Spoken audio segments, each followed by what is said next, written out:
All right, everyone, we're going to start. Last year we had the pleasure for the first time having the Queen of Gospel here with us, and it was an honor and a privilege to sit down and have a one-on-one conversation with her. And so when we started planning for 2026, the question was asked if we could do the same thing with both Clark Sheard and Byron Cage. And unfortunately, Byron is stuck in airways trying to get here, but he would definitely be here to sing that praise and worship with us tomorrow. So tonight, we have the honor, and this is definitely an honor for me. I met Miss Sheard years ago in New Orleans, and I found my picture, and so we talked about that on the way over here, but never had the opportunity to ask these questions or to be able to get up close and personal about it. So we'll start out.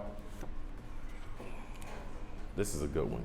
So, the visionary, Dr. Maddie Moss Clark, what is the most powerful lesson your mother taught you that still guides you today?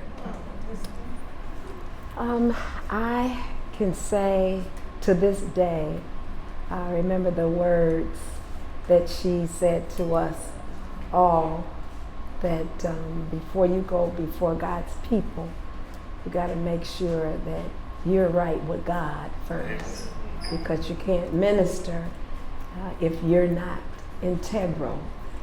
And one thing she pushed when we were very young is that she's not going to support anything that's raggedy, anybody that's living raggedy. And those are her words. And I think of that this day, and she always stressed to us, righteousness is the way. Righteousness, if you live righteous life, God will exalt you. And we're not perfect. We haven't been perfect. But I believe that God honored our heart, and he honored the humility of striving towards perfection to become ministers for him. So that's one thing that I will always remember. She said, I'm not going to support you even in my grave. She used to always say it. We used to say, stop saying that. But I just treasure those valuable words to this day. That means that she always said, put God first, and to be an example of what we sing about. Amen. Amen.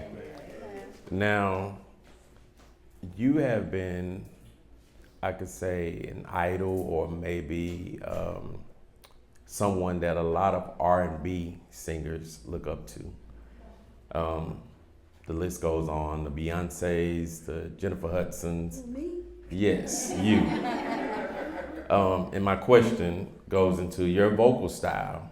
Your signature riffs and your runs have influenced generations. How did you develop your unique sound? Well, I guess that's a good question.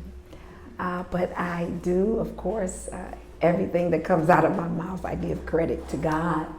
I believe it's a gift, that a unique gift that God gives all of us. It's something that each one of you can do that I cannot. And maybe perhaps you can do what I do, but I think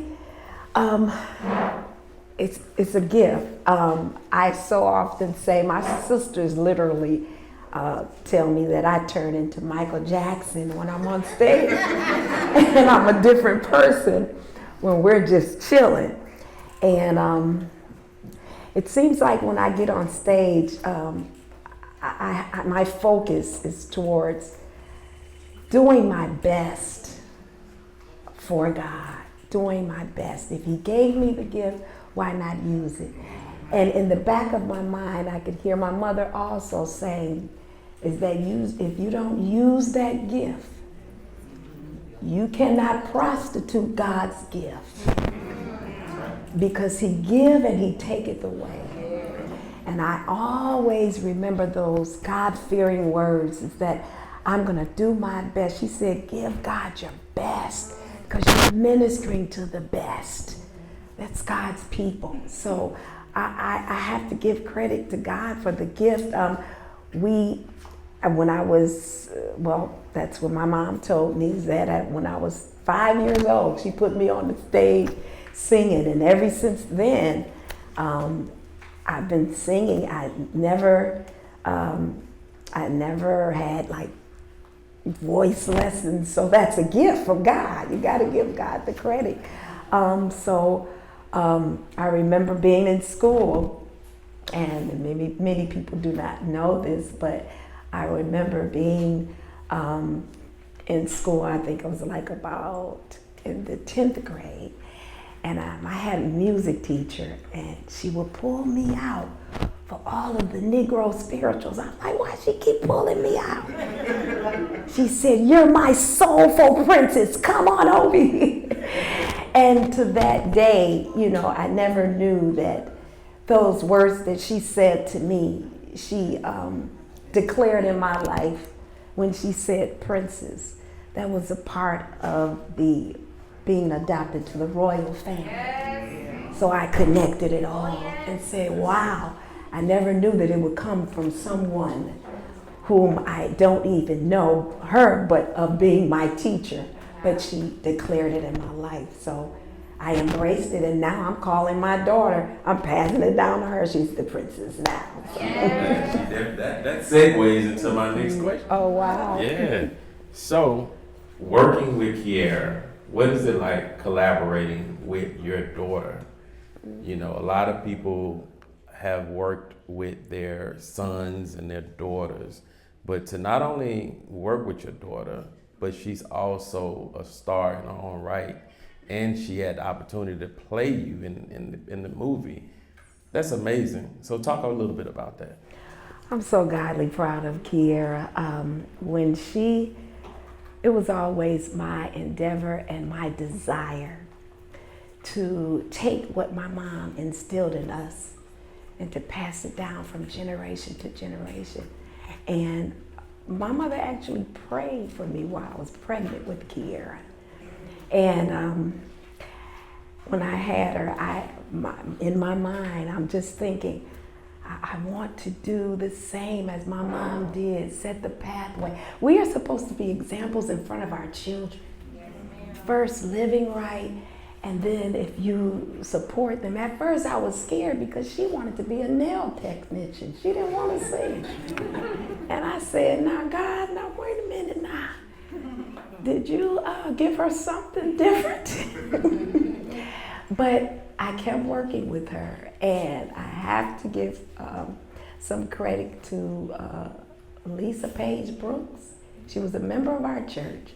She was over the kids' choir, and she would have the kids singing, and she said, I can't find any leaders, and I'm trying to get Kiera to sing, and she won't sing for me. I said, just keep pushing her sing. She sang one day, she pulled her out to sing a solo, and for the first time, my husband and I were literally, I was crying, and he was just in awe, like, where did this come from? And she sang, and the church just was set on fire. I said, wow, that's the beginning of where my mom prayed for her when I was expecting with her, and to see the gift, how it's just blossoming now. And I was able to sing. My also desire was I want her to walk in her own. And now I hear her saying, I love my mom. I honor the gift. I honor all of the pathway that she set for me. But I believe that God is bigger than just giving us the same gift. I heard her say that. She said, I believe God has given me to walk in my own. And even though people say, oh, you got a little bit of Twinkie, you got a little, tell her all the time, she got a little bit of Karen in there. And you can see all of the gifts, generations down. So it's all of what I prayed for. And my prayer most of all was that she loved God more than anything. And to see her now, she preaching, and it's just amazing. God anoints her. She shocks me. Sometimes I can't listen at her music too much because I'll just go into tears. I'm like, stop crying, girl. But I'm godly proud, and thanking God and grateful to God for giving me such a gift. So it's a joy that we sang together on the record. And I always said that I want to get her while she's young. When you talk about the Brown singers, oh my goodness, those children can sing. Come on, let's give it up for the Brown singers. And you know, it's something about, I have such a heart for children, because that has to be a gift. When they're singing like adults. And when Kiera started singing at 6 years old, and then I put her on my record at 9, and it was Donald Lawrence's idea. He said, let's have Kiera sing. I said, okay, I'm gonna try to see if I can let's get a song that you sang with your mom. And that's Safest Place. And when Kiera got out there and sang, ooh, she touched my heart. And she was the first child. Wow, it's something to think about. Wow. My mother was a trendsetter, and she passed it down to us. Thanks be to God. Kiera was the first child performance that received the Stellar Award for the first child performance. Yes, so that's just an answered prayer. Well, I will say this. So, Fred Hammond had invited me when you all came to the last reunion concert tour, and I came expecting to see you and your sisters. So then comes out Kiera, and I was starstruck. Like, you know, I'm like this the whole night, trying to be your son-in-law. I was crushing. And it was funny. It was funny. That night was so amazing.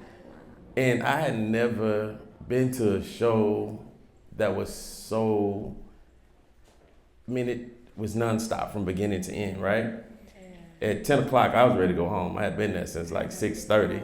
And Kurt was still stomping at 10:13. And I was like, man, I got to go home. But it was so amazing to see your daughter come out, and then to see you with your sisters. So I know that makes you proud. And It does. That makes me so proud to know, wow, we're performing together, we're ministering together, and on stage together. And sometimes we'll have moments where she introduces me and I pull her out on stage. I dreamt of those things, those moments, and they come to pass. So I'm grateful to God for that.